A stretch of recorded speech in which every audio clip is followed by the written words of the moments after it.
नमस्कार, हम रिंकू तिवारी दुबई से स्वागत बा आप सबके हमारे चैनल पे। आज आप सबके एगो समधिगारी गीत सुनाव तनी। ये गीत आप सबके ही कमेंट है और आशा बा कि गीत आप सबके बहुत अच्छा लगे तो लाइक और कमेंट जरूर करे लोगिन। और बाकी आप सबकी भी बहुत सारा कमेंट बा गीत खतरा, तो हम आप सबके गीत एक एक करके जरूर सुना दे। अभी आप सब हमारी गीत सुनी।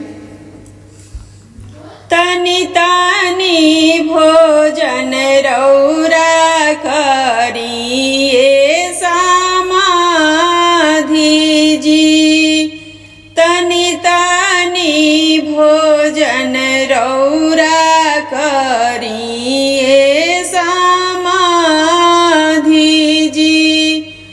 अब आइल बालक डाउन के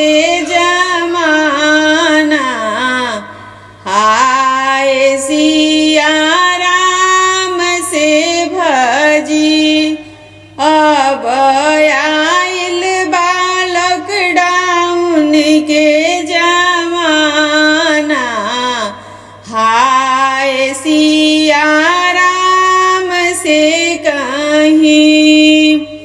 परवल भी महंगा बा, कटहर भी महंगा बाजी। परवल भी महंगा बा, कटहर भी महंगा जी।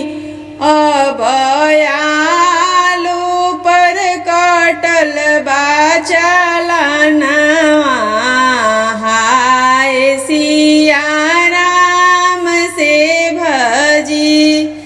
अब आलू पर कटल बा चालान, हाय सिया राम से भजी। तनी तनी भोजन रौरा करिए अगुआ साले, तनी तनी भोजन रौरा करिए अगुआ साले। अब आइल बालक डाउन के जमाना, हाय सिया राम से भजी। अब आइल बालक डाउन के जमाना, हाय सिया राम से भजी। गोभी भी महंगा बा, पनीर भी महंगा जी। मटर भी महंगा बा, पनीर भी महंगा जी। अब रसगुल्ला पर कटल बा चालान, हाय सिया राम से भजी।